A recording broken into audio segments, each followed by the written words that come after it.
امیر المومنین خلیفہ سوم حضرت عثمان غنی رضی اللہ تعالیٰ عنہ عظیم اوصاف کے مالک تھے۔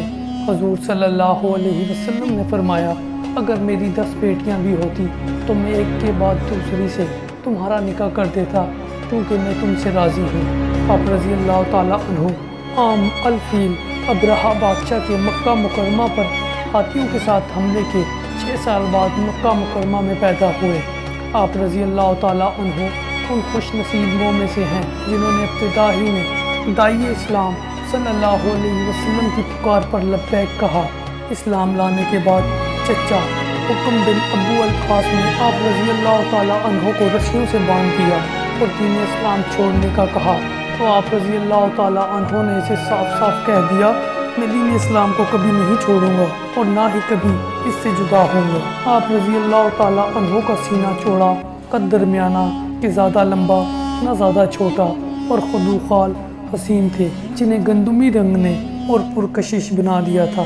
آپ رضی اللہ تعالیٰ عنہ نے رحمت للعالمین صلی اللہ علیہ وسلم کی 2 شہزادیوں رضی اللہ تعالیٰ عنہا سے ایک کے بعد دیگرے نکاح کر کے 2 نور والے کا لقب پایا۔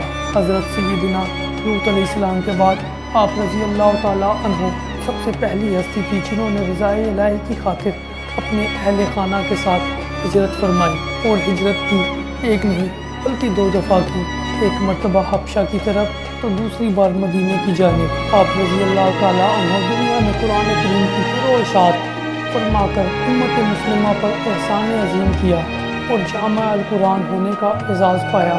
آپ رضی اللہ تعالیٰ عنہ نے زمانہ جاہلیت میں بھی نہ کبھی شراب پی، نہ بدکاری کے قریب گئے، نہ کبھی چوری کی، نہ گانا گایا اور نہ ہی کبھی جھوٹ بولا۔ آپ رضی اللہ تعالیٰ عنہ کی سیرت مبارکہ ادب، سخاوت، خیر خواہی، حیا، سادگی، عاجزی، رحم دلی، دلجوئی، فکر آخرت، اتباع سنت اور خوف خدا آپ رضی اللہ تعالیٰ عنہ کی سیرت مبارکہ کے روشن پہلو ہیں۔ آپ رضی اللہ تعالیٰ عنہ آپ کا ادب رسول صلی اللہ علیہ وسلم ایسا تھا کہ جس ہاتھ سے رحمت للعالمین صلی اللہ علیہ وسلم کے دست حق پرست پر بیعت کی، اس ہاتھ سے کبھی اپنی شرمگاہ کو نہیں چھوا۔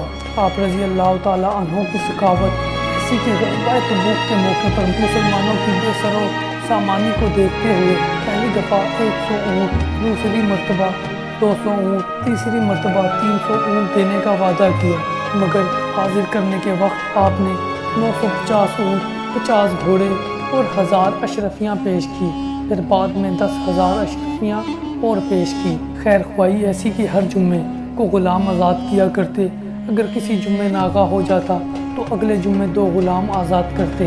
باحیا ایسے کہ بند کمرے میں غسل کرتے ہوئے نہ اپنے کپڑے اتارتے اور نہ اپنی کمر سیدھی کر پاتے۔ لباس میں آپ رضی اللہ تعالیٰ عنہ کی سادگی ایسی کہ مال و دولت کی فراوانی کے باوجود جمعے کے دن منبر پر خطبہ دیتے ہوئے بھی 4 یا 5 درہم کا معمولی سا تہبند جسم کی زینت ہوتا۔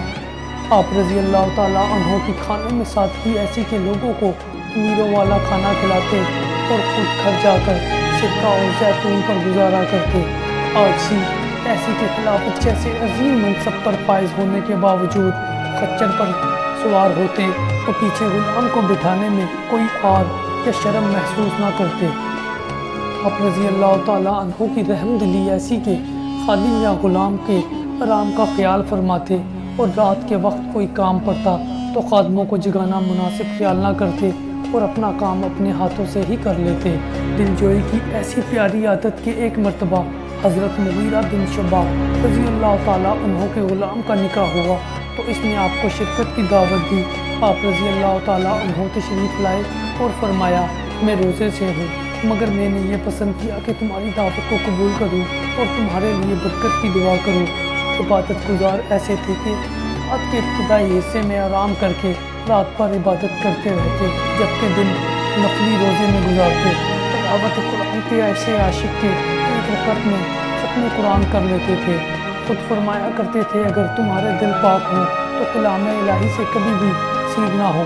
اس کے علاوہ عشرہ مبشرہ 10 جنتی صحابہ میں شامل ہونے کے باوجود فکر آخرت ایسی کہ جب کسی قبر کے پاس کھڑے ہوتے تو اس قدر روتے کہ آنسوؤں سے آپ رضی اللہ تعالیٰ عنہ کی ریش یعنی داڑھی مبارک تر ہو جاتی۔ اتباع سنت کا جذبہ ایسا کہ مسجد کے دروازے پر بیٹھ کر بکری کی دستی کا گوشت منگوایا اور کھایا اور بغیر تازہ وضو کیے نماز ادا کی۔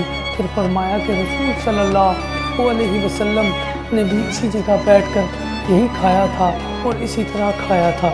خوف خدا ایسا کہ ایک بار اپنے غلام سے فرمایا میں نے ایک مرتبہ تمہارا کان کھینچا تھا تو مجھ سے اس کا بدلہ لے لو۔ اس نے کان پکڑا تو فرمایا زور سے کھینچو۔ پھر فرمایا کتنی اچھی بات ہے کہ قصاص کا معاملہ دنیا ہی میں ہے آخرت میں نہیں۔ آپ رضی اللہ تعالیٰ عنہ یکم محرم الحرام 24 ہجری کو مسند خلافت پر فائز ہوئے۔ آپ رضی اللہ تعالیٰ عنہ کے دور خلافت میں افریقہ، ملک روم کا بڑا علاقہ اور کئی بڑے شہر اسلامی سلطنت کا حصہ بنے۔ 26 ہجری میں مسجد احرام کی توسیع، مسجد نبوی شریف کی توسیع کرتے ہوئے پتھر کے ستون اور ساگوان کی لکڑی کی چھت بنوائی۔